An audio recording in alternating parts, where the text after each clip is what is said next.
నమస్తే. మే 3 వరకు lockdown పొడిగించారు. Social distance పాటిస్తూ ప్రభుత్వంతో పాటు వైద్యుల సూచనలు పాటిస్తే కరోనాను సమర్థవంతంగా నివారించవచ్చు. కరోనాకు సంబంధించి పూర్తి సమాచారంతో పాటు జాగ్రత్తల గురించి వివరించేందుకు స్టూడియోకి వచ్చారు జనరల్ ఫిజిషియన్ డాక్టర్ అపూర్వ మునిగల, ఎండి జనరల్ మెడిసిన్. నమస్తే డాక్టర్ గారు. నమస్తే. అలాగే మీలో ఎవరైనా కరోనా గురించి ఇంకేమైనా విషయాలు తెలుసుకోవాలన్నా లేదంటే ఎటువంటి అపోహలు ఉన్నా వెంటనే స్క్రీన్ మీద స్క్రోల్ అవుతున్న నెంబర్స్కి కాల్ చేసి డాక్టర్ గారితో మాట్లాడొచ్చు. హాయ్ మ్యామ్, మనం చూస్తున్నాం ఇప్పటి వరకు 14 days కంప్లీట్ అయింది. అగైన్ మే 3 వరకు ఈ మనకి ఎక్స్టెండ్ చేశారు. సో ఎక్కువగా కరోనా ఎవరికి వస్తుందా అని చాలామంది భయపడుతున్నారు, ప్యానిక్ అవుతున్నారు. ఎవరికి వచ్చే అవకాశం ఉంది? కరోనా అనేది అన్ని ఏజ్ గ్రూప్స్లో వచ్చే అవకాశం ఉంటుందండి. కానీ కొంతమందికి అంటే కొన్ని ఏజ్ గ్రూప్స్లో 60 మీద వయసు దాటిన వాళ్ళకి ఇంకా ఎక్కువగా వచ్చే అవకాశం ఉంటుంది. ఇంకొకటి ఏంటి అని అంటే పేషెంట్స్ విత్ కోమార్బిడ్ కండిషన్స్ అంటే diabetes, hypertension, cardiac diseases, renal diseases, HIV పేషెంట్స్లో, క్యాన్సర్ పేషెంట్స్లో వీళ్ళందరికీ by the disease nature itself వాళ్ళకి ఇమ్యూనిటీ పవర్ అనేది కొంచెం తగ్గుతుందండి. సో వాళ్ళల్లో ఈ వైరస్ అనేది కరోనా వైరస్ అనేది రావడము ఎక్కువ ఛాన్సెస్ ఉంటాయి. అంటే they are more susceptible for this disease అనమాట. సో అందరికన్నా మించి ఈ ఏజ్ గ్రూప్ వాళ్ళు మాత్రం 60+ వయసు దాటిన వాళ్ళు, ఈ కండిషన్స్ ఉన్న వాళ్ళు మాత్రం ఎక్కువ జాగ్రత్తలు తీసుకోవాల్సిన అవసరం ఉంటుంది. ఓకే డాక్టర్, అలాగే వైరస్ సోకకుండా ఎలాంటి జాగ్రత్తలు తీసుకోవాలంటారు? వ్యక్తిగత శుభ్రత అండి, personal hygiene, that is very important అండి. అంటే కరోనా వైరస్ రాకన్నా ముందు నుంచి కూడా మనం ప్రొపగేట్ చేసేది ఒకటే, పర్సనల్ హైజీన్ మెయింటైన్ చేయడము, ఫ్రీక్వెంట్గా హ్యాండ్ వాష్ చేసుకోవడము, మినిమం ఫర్ 20 seconds అనేది హ్యాండ్ వాష్ చేసుకోవాలి. ఈదర్ యూజింగ్ అ సోప్ ఉన్న వాళ్ళు or alcohol based sanitizer. Minimum మనకి WHO రికమెండ్ చేసింది 60% అబవ్ ఆల్కహాల్ పర్సంటేజ్ ఉన్న శానిటైజర్ని వాడుతూ చేతులని పరిశుభ్రంగా ఉంచుకోవాలి. And next social distance maintain చేయడం, అంటే మనిషికి దూరాన్ని కొంచెం మెయింటైన్ చేస్తూ ఉండాలి. ఇప్పుడు మనకు రికమెండెడ్ ఏమో 6 feet డిస్టెన్స్ అన్న మినిమం మనం మెయింటైన్ చేయాలి. అండ్ మనము according to study on an average 1000 times మన ఫేస్ని టచ్ చేసుకుంటాము. సో వెస్ట్రన్ కంట్రీస్లో చేసిన స్టడీస్ ప్రకారము approximately 1000 times will be touching our face. అది కంప్లీట్గా అవాయిడ్ చేయాలి. బికాజ్ వైరస్ మన చేతిలోకి ఉన్న మనం ఫ్రీక్వెంట్గా ఫేస్ టచ్ చేసుకున్నప్పుడు అది మన లోపలికి ఎంటర్ అయ్యే అవకాశం ఉంటుంది. కాబట్టి అవాయిడ్ ఫేస్ టచింగ్ అనమాట. ఐస్ కానివ్వండి, నోజ్, మౌత్ అవాయిడ్ చేస్తూ ఉండాలి. అండ్ బయటికి వెళ్ళిన ప్రతిసారి మాస్క్ ధరించడం కంపల్సరీ. మాస్క్ లేని పరిస్థితుల్లో ఏదైనా క్లాత్, కర్చీఫ్ లాంటిదన్నా అడ్డు పెట్టుకోవాలి. దగ్గినప్పుడు, తుమ్మినప్పుడు కొంచెం జాగ్రత్తలు పాటిస్తే మంచిది. ఓకే డాక్టర్, అలాగే అంటే ఇప్పుడు కరోనా వచ్చినప్పటి నుంచి అంటే హెల్త్ పరంగా ఎలాంటి ఇష్యూ వచ్చినా ఇది కరోనా లక్షణాల్లో ఒకటి ఉందా అని గూగుల్ చేసే పరిస్థితి వచ్చింది. సో ఎలాంటి లక్షణాలు ఉన్నప్పుడు మనం డాక్టర్ని సంప్రదించాల్సి ఉంటుంది? కరోనా వ్యాధికి సంబంధించిందండి 3 లక్షణాలు. అంటే పొడి దగ్గు ఉండడము, జ్వరం అంటే అన్ని జ్వరాలు కూడా కాదండి, 100 పైన జ్వరం ఉంటేనే జ్వరం అని కన్సిడర్ చేస్తాం మనము అది. అండ్ ఊపిరాడడంలో ఇబ్బందిగా ఉన్నప్పుడు, ఈ 3 లక్షణాలు ఉన్నప్పుడు మాత్రము వెంటనే ఒక డాక్టర్ని సంప్రదిస్తే మంచిది. ఇప్పుడు మనం వెస్ట్రన్ కంట్రీస్లో చూసే స్టడీస్ ప్రకారము ఈ 3 కాకుండా వేరే సిమ్టమ్స్ వచ్చే అవకాశాలు కూడా ఉన్నాయి. కొంతమంది డయేరియాగా ప్రెజెంట్ అవ్వచ్చు, కొంతమందికి some pressure over the chest pain లాగా కూడా వచ్చే అవకాశాలు ఉంటుంది. బట్ ఏదేమనున్నా కానీ డాక్టర్ని సంప్రదించి వాళ్ళ కన్సల్టేషన్ తీసుకుంటే మంచిది. ఓకే డాక్టర్, ఫస్ట్ కాల్ రెడీగా ఉంది, గోదావరి నుంచి మాట్లాడదాం. రవికుమార్ గారు, నమస్తే అండి, మాట్లాడండి డాక్టర్ గారితో. నమస్తే అండి, చెప్పండి. మేడం, నాకు 2 weeks నుంచి కొంచెం ఎలర్జీ లాగా వస్తుంది. ఓకే, అంటే వేరే సింటమ్స్ ఏం లేవు. ఓకే, జలుబు కానీ 3 days కానీ రావట్లేదు. ఓకే, జ్వరం ఉందా అండి? కొంచెం లైట్గా. ఓకే, సో ఒకవేళ జ్వరం ఉన్నా, పొడి దగ్గు ఉన్నా, ఊపిరాడడంలో కష్టంగా ఉన్నా, ఒళ్ళు నొప్పులున్నా, ఈ సిమ్టమ్స్ ఉన్న వాళ్ళు డాక్టర్ని సంప్రదిస్తే బెటర్ అండి. మనకి ఇవి సిమ్టమ్స్ నార్మల్ ఫ్లూ లైక్ ఇల్నెస్లో కూడా వస్తాయి. అంటే మనం కామన్ కోల్డ్ అంటాం, జలుబు అవుతుంది అని అంటాం, ఆ దాంట్లో కూడా ఇవే సిమ్టమ్స్గా ప్రెజెంట్ అవ్వచ్చు. కానీ కామన్ కోల్డ్, ఫ్లూ లైక్ ఇల్నెస్లో జ్వరం ఎక్కువ శాతం మందిలో రాదు. సో తక్కువ శాతం మందిలో వస్తుంది. సో టెంపరేచర్ చెక్ చేసుకొని 100 కన్నా పైన ఉన్నప్పుడు, దగ్గు, ఊపిరాడడంలో కష్టంగా ఉన్నప్పుడు, ఒళ్ళు నొప్పులు ఉన్నప్పుడు వెంటనే డాక్టర్ని సంప్రదించడం మంచిది. ఓకే డాక్టర్, అలాగే ఇప్పుడు మనం చూస్తున్నాం మనుషులు ఎవరు బయటకు వెళ్ళట్లేదు కానీ ఫుడ్ కోసం అయితే తీసుకొచ్చుకుంటున్నారు ఫుడ్ని. బయట నుంచి ఫుడ్ తీసుకొస్తున్నారు, గవర్నమెంట్ సప్లై చేసిందైనా కానీ వాట్ ఎవర్. ఆ ఫుడ్ని ఇంట్లోకి తీసుకొచ్చినప్పుడు ఎటువంటి జాగ్రత్తలు తీసుకోవాలి? ఈ ఫుడ్ ద్వారా కూడా కొంచెం చాలా జాగ్రత్తలు వహించాల్సిన అవసరం ఉంటుందండి. బికాజ్ ఎవరైనా కోవిడ్ పాజిటివ్ ఉన్న వ్యక్తి కానీ వాళ్ళకి తెలియకుండా సిమ్టమ్ రాకన్నా ముందు దగ్గినప్పుడు కానీ ప్రికాషన్ తీసుకోకుండా ఆ వైరస్ ఆ వస్తువుల పైన పడినప్పుడు మన ఇంటికి వచ్చే అవకాశం ఉంటుంది. సో డిస్ఇన్ఫెక్టింగ్ ద ఆర్టికల్స్, ఏవేవే ఐటమ్స్ అయితే మనం ఇంటికి తెచ్చుకున్నామో అవన్నిటిని క్లీన్గా డిస్ఇన్ఫెక్ట్ చేసుకోవడము. అంటే బయటనే ఒక టబ్ పెట్టుకొని హాట్ వాటర్ వేసి నీట్గా డిస్ఇన్ఫెక్ట్ చేసుకొని either with Dettol or with sanitiser, alcohol based శానిటైజర్తో చేసుకొని అప్పుడు లోపలికి తీసుకొస్తే మంచిదండి. ఇప్పుడు ఈ సర్ఫేసెస్ పైన వైరస్ ఎంతకాలం ఉంటుంది అని చెప్పి మనం ఖచ్చితంగా చెప్పలేము. ఇఫ్ సపోజ్ వుడెన్ సర్ఫేసెస్ ఉన్నాయనుకోండి, అలానే ప్లాస్టిక్, మన పాల ప్యాకెట్లు కానివ్వండి, కూరగాయలు కానివ్వండి, it can range up to few hours two days. So మనకి ఇంకా ఖచ్చితంగా ఈ ఆర్టికల్ పైన, ఈ సర్ఫేస్ పైన ఇన్ని రోజులు ఉంటుంది అని చెప్పి మనకు కన్ఫర్మ్డ్ ఎవిడెన్స్ లేదు. సో ఏదున్నా ఇప్పుడు మనం అజ్యూమ్ చేసుకున్నాం it can live for so and so days అని చెప్పి. సో అలాంటి ఇంకా మనకి ఫుల్ ఎవిడెన్స్ లేనప్పుడు జాగ్రత్త వహించి ప్రికాషన్స్ తీసుకొని చూసుకుంటే మంచిది. ఓకే డాక్టర్, అలాగే ఇప్పుడు మనం చూస్తున్నాం పెంపుడు జంతువుల వల్ల వైరస్ వస్తుందేమో అని చాలామంది వాళ్ళ పెట్స్ని బయటకు వదిలేసిన పరిస్థితి. నిజంగానే పెంపుడు జంతువుల వల్ల వైరస్ సోకే అవకాశం ఏమైనా ఉందా? ఇప్పటి వరకు మనకి ఉన్న డేటా ప్రకారము 2 రకాలుగానే వ్యాధి సోకిస్తుందండి. ఒకటి డైరెక్ట్ కాంటాక్ట్, అంటే మనిషి పాజిటివ్ ఉన్న మనిషి దగ్గినప్పుడు, తుమ్మినప్పుడు ఆ డ్రాప్లెట్స్ ద్వారా ఎదుటి మనిషి పైన పడినప్పుడు మన లోపలికి వైరస్ ఎంటర్ అయ్యే అవకాశం ఉంటుంది. అండ్ ఇంకోటి second route is through fomites, అంటే ఇన్ఫెక్టెడ్ పర్సన్ దగ్గినప్పుడు కానివ్వండి, తుమ్మినప్పుడు ఆ డ్రాప్లెట్స్ ఏవైతే సర్ఫేసెస్ పైన, అంటే మనం ఫ్రీక్వెంట్లీ టచ్ చేసే సర్ఫేసెస్, ఎగ్జాంపుల్ డోర్ నాబ్స్, ఎలివేటర్స్లో బటన్స్, స్టేర్స్లో రైలింగ్స్, ఇవన్నీ పబ్లిక్ ప్లేసెస్లో తరచుగా టచ్ చేస్తూ ఉంటాము. ఒకవేళ ఇలాంటివి వాటిపైన డ్రాప్లెట్స్ పడినప్పుడు అది మనం బేర్ హ్యాండ్తో టచ్ చేసి మన ఫేస్ని ఫ్రీక్వెంట్గా టచ్ చేసినప్పుడు మళ్ళీ మనలోకి ఎంటర్ అయ్యే అవకాశం ఉంటుంది. ఇప్పటి వరకు ఉన్న స్టడీస్ ప్రకారం అయితే గాలి ద్వారా వ్యాపిస్తుంది, పెట్స్ ద్వారా వ్యాపిస్తుంది అనేది మనకి ఇంకా ఎవిడెన్స్ లేదు. కానీ it also depends upon the viral load. ఇప్పుడు ఆ ఎయిర్లో 2-3 పేషెంట్స్ అలానే ఉన్నారు, వాళ్ళు అలానే డ్రాప్లెట్స్ జనరేట్ చేస్తున్నారు. లెట్స్ సే సపోజ్ హాస్పిటల్లో ఉన్నారు, సో అక్కడ పాజిటివ్ పేషెంట్స్ ఎక్కువగా ఉంటారు.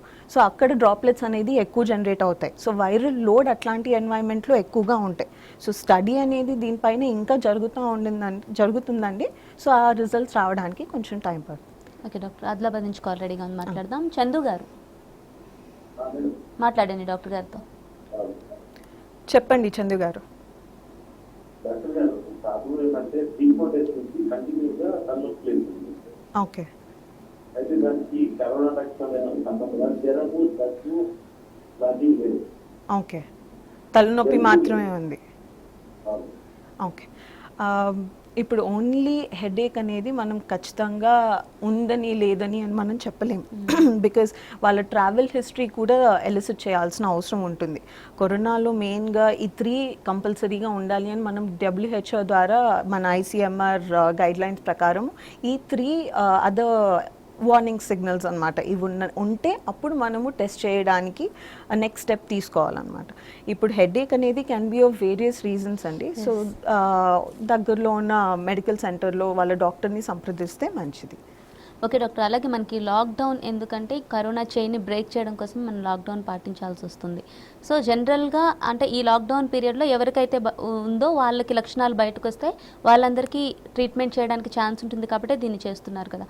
జనరల్గా అంటే వైరస్ మనకి సోకినాక ఎగ్జాక్ట్గా ఎన్ని డేస్ తర్వాత లక్షణాలు బయటపడతాయి? Okay, so this period is called incubation period, and for every virus or bacteria it has different incubation periods. manakunna studies prakaram ippudu corona virus ki incubation period anedi 14 days, 1 to 14 days.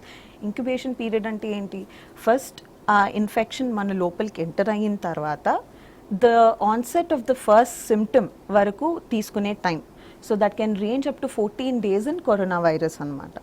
కానీ on an average symptoms అనేది 5th day అన్న 7th day అన్న వరకు కూడా రావచ్చు. And కొన్ని cases 14th day వరకు కూడా వచ్చినట్టుగా మనం చూస్తాం.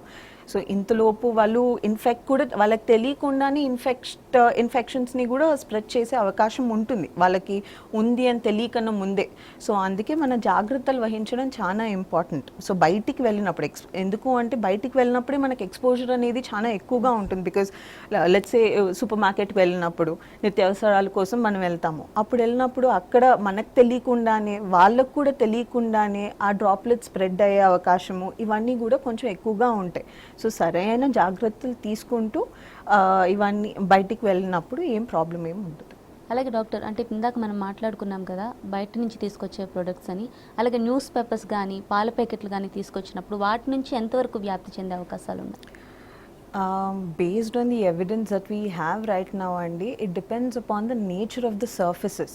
అంటే అది ఎలాంటి మెటీరియల్ అయి ఉండొచ్చు, temperature of the surroundings. So ఆ టెంపరేచర్ పైన ఈ ఎంత వైరల్ లోడ్ అంటే ప్రతి వైరస్కి ఒక కొంచెం తక్కువ లోడ్ ఉందా లేకపోతే ఎక్కువగా లోడ్ ఉందా, ఈ హ్యూమిడిటీ ఎన్వైరన్మెంట్లో ఎయిర్లో ఉండే హ్యూమిడిటీ లెవెల్స్ పైన డిపెండ్ అవుతుందండి. ఖచ్చితంగా దీని ద్వారా అవ్వదు అని మనం ఇప్పటి వరకు అయితే చెప్పలేము మనకున్న ఎవిడెన్స్ ప్రకారము. కానీ మనం జాగ్రత్తలు వహించాలి. మనకున్న స్టడీస్ ప్రకారం ఏం ఆ వైరస్ అనేది కొన్నిట్లలో కొన్ని గంటల నుంచి కొన్ని డేస్ వరకు ఉండే అవకాశం ఉంటుంది. ప్లాస్టిక్ పైన ఎక్కువగా ఉంటుందని, వుడెన్ సర్ఫేసెస్ అల్యూమినియం సర్ఫేసెస్ పైన కొంచెం తక్కువ ఉంటుంది అని అంటున్నారు. But we have no complete evidence to base our knowledge on this అండి. సో వీటిని ఇంటికి తెచ్చినప్పుడు డెఫినెట్గా డిస్ఇన్ఫెక్ట్ చేసి శానిటైజర్తో క్లీన్ చేసుకొని, కూరగాయలు తెచ్చినా కూడా హాట్ వాటర్లో క్లీన్ చేసుకొని తర్వాతనే స్టోర్ చేసుకోవాలి. మనం వెజిటబుల్స్ తెచ్చిన తర్వాత కూడా డైరెక్ట్గా ఫ్రిడ్జ్లో స్టోర్ చేసుకున్నా కూడా because of the low temperatures in the refrigerator మళ్ళీ ఆ వైరస్ మల్టిప్లై అయ్యే అవకాశం ఉంటుంది. సో ఇట్లాంటి జాగ్రత్తలు ఇంట్లో పాటిస్తే బాగుంటుంది. ఓకే డాక్టర్, నిర్మల్ నుంచి కాల్ రెడీగా ఉంది, మాట్లాడదాం. సత్యనారాయణ గారు నమస్తే అండి, మాట్లాడండి డాక్టర్ గారితో. కొంచెం గట్టిగా మాట్లాడండి సత్యనారాయణ గారు. చెప్పండి చెప్పండి.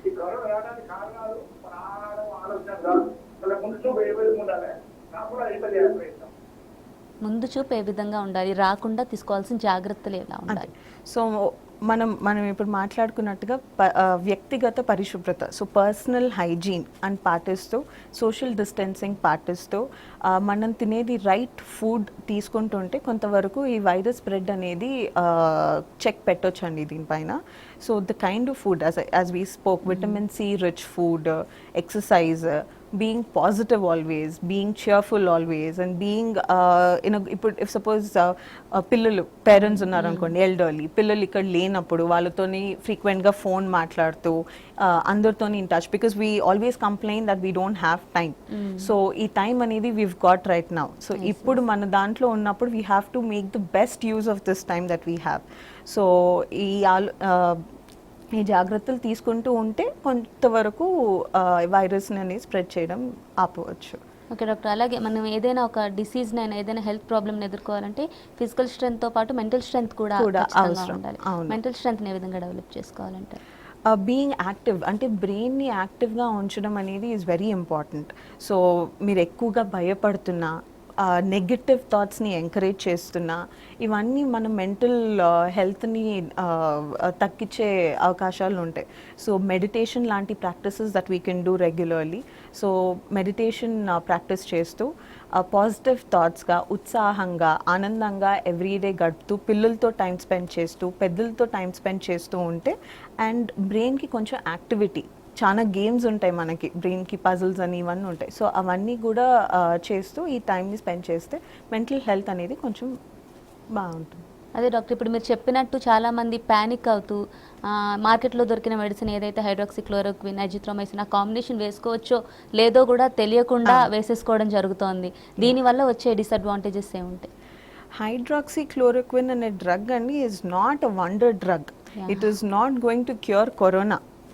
100% evidence is not there that hydroxychloroquine is going to treat corona అని. సో ఖచ్చితంగా ఓవర్ ద కౌంటర్ ఫార్మసీకి వెళ్ళి టాబ్లెట్ తీసుకొని వితౌట్ మెడికల్ సూపర్విజన్ ఫిజిషియన్కి వాళ్ళ డాక్టర్కి చెప్పకుండా ఇది వేసుకోవడం అస్సలు సరికాదండి. Because the drug has its own limitations and side effects.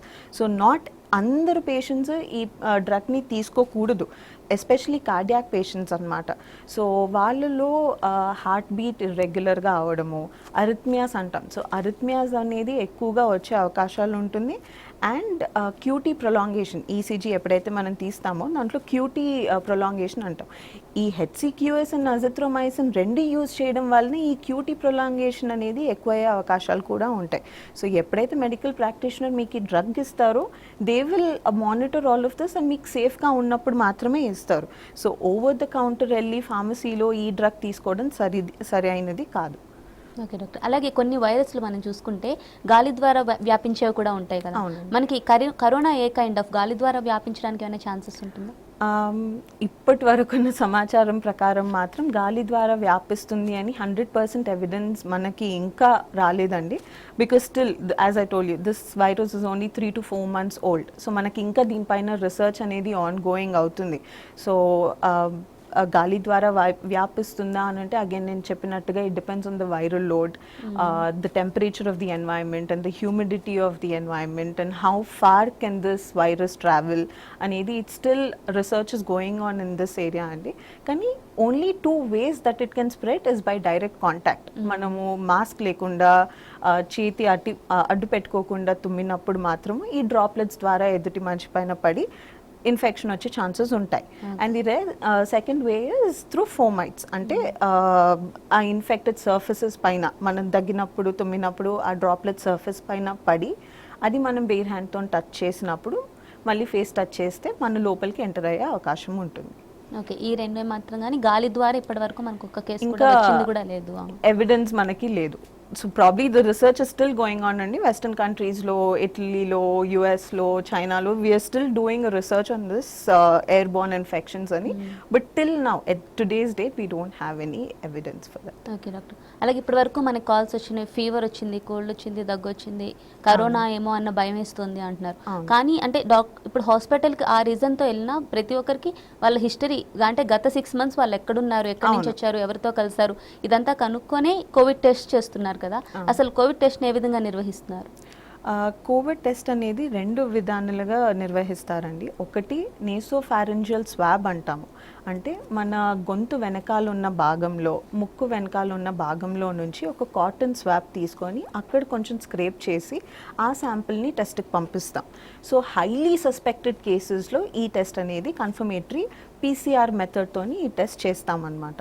So ఈ టెస్ట్ రిజల్ట్ రావడానికి 3 to 4 days టైం పడుతుందండి. అండ్ ఇప్పుడు ర్యాపిడ్ కిడ్స్ అని, యాంటీబాడీ టెస్టింగ్ అని అనేది కూడా మనం చాలా వింటూ ఉన్నాం. సో ఇది స్క్రీనింగ్ టూల్ లాగా వాడుతున్నాం. ఇప్పుడు లార్జ్ పాపులేషన్స్, ఇప్పుడు బాంబేలో, ధారావిలో మనం టెస్ట్ చేస్తున్నాము, స్లమ్స్లో టెస్ట్ చేస్తున్నాము. ఇవన్నిట్లలో టెస్ట్ చేసినప్పుడు we need a tool which is a screening method where we can get an instant result. So అలా యాంటీబాడీ టెస్టింగ్ అనేది మనము ర్యాపిడ్ కిడ్స్ ద్వారా నిర్వహిస్తున్నాము.